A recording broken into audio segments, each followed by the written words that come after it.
2. The slum I grew up in seemed to me to be the most wonderful place in the world.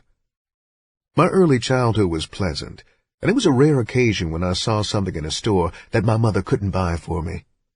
Jessie saw to it that I always had money for the candy store. Whenever I lost the marble she had previously bought, she'd quickly give me money to buy some more.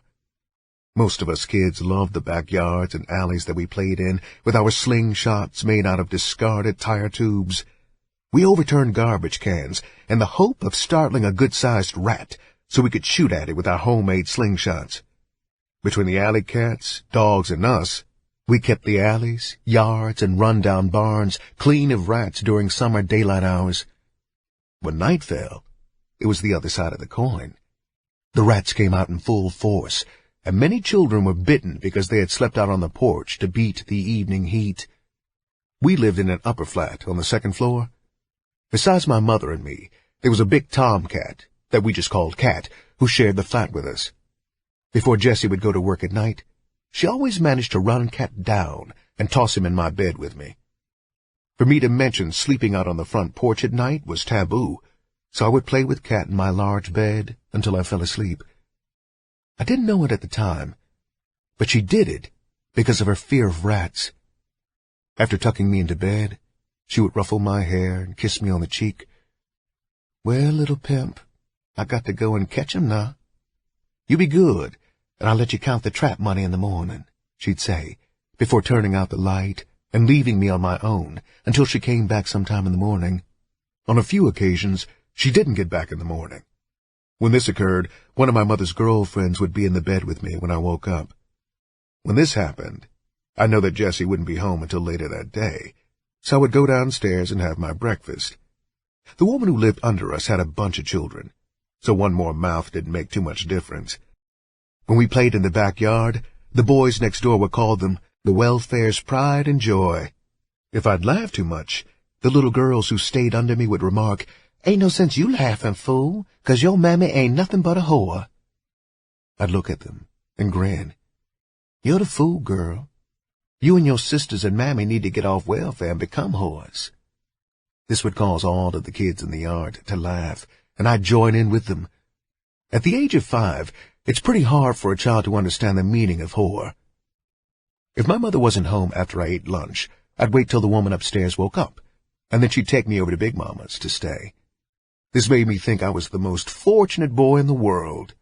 Instead of one mother, I had 2, Big Mama and Jessie. With the passing of summer, my small world began to change. A big event in my life was my first trip to the neighborhood barber shop. Jessie dressed me with care. She had me put on my new suit and shoes, then marched me out of the house. She had always cut my hair at home, but since I was going to start school in the fall, she decided to have it done at the barber shop. The men sitting around the place stared at us when we entered. I didn't care. The barber shop was a foreign place to me. I stared around in wonder. The tall chairs with men sitting in them, getting their hair combed, the glittering mirrors that surrounded the walls, all of this was a new world for me.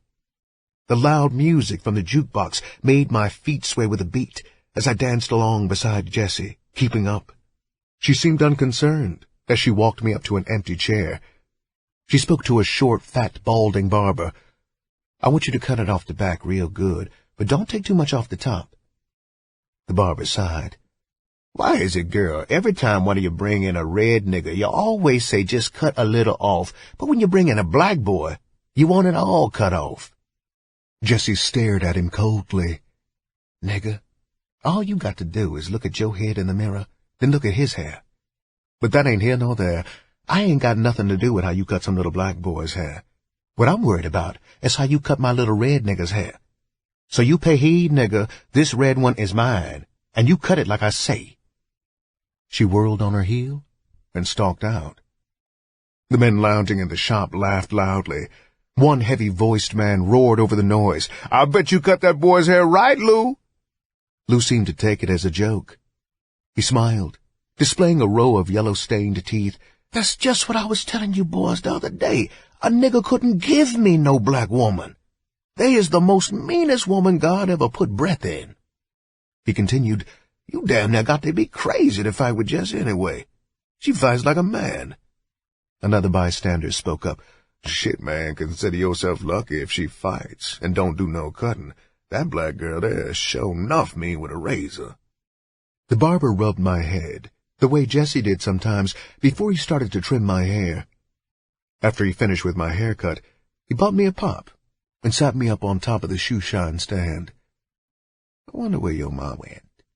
he asked offhandedly. One of the idle bystanders spoke up. "She probably caught a trick, Lou." Lou shook his head for the man to remain silent, but the man continued. "Hell, Lou, don't you never think that boy don't know what his mother does. Ask him what his name is." "I know what his name is," Lou answered. I was too young to understand the pity the man had for me, but his kindness was understood. Jessie came through the door, walking as though the world belonged to her. Her high-heeled shoes rang louder than the taps on my heels as she took that long stride of hers.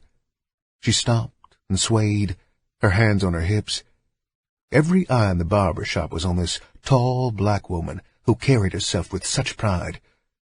"Well, Lou, I guess I won't have to make you knock down one of these walls getting out of here this time." Lou grinned. "I'm sure glad you ain't going to do me no harm, Jess. I sure started to cut a little more off the top, though. You damn near got this boy looking like a girl with all this hair on his head." Jessie reached up and removed me from the shoe-shine stand. She picked me up with the same ease that Lou had shown. "I'm glad you didn't, Lou," she said. "I know how I want my pimp's hair to look, and this is the only pimp I got." With a vigorous shove, Jessie started me towards the door. I ran out of the shop into the street I loved so well. There was not much difference between the daylight business and the night business on Hastings. The street was full of slow-moving cars, the drivers being more interested in the colored prostitutes in the doorways than on the traffic moving in front of them. I waved at the various girls I knew, standing in the gangways. Some of them yelled across the street at me, "Look at Whoreson! Ain't he sharp today?" Jessie caught up with me. "You take your fast ass home and get out of them new clothes." I crossed the street on my way home, and one of the girls came out of a doorway and caught me. She gave me a hug, then pressed a quarter into my hand. "Let that boy go on home. You ain't doing nothing but spoiling him," Jessie yelled. I grinned, kissed the girl on the cheek, and went home.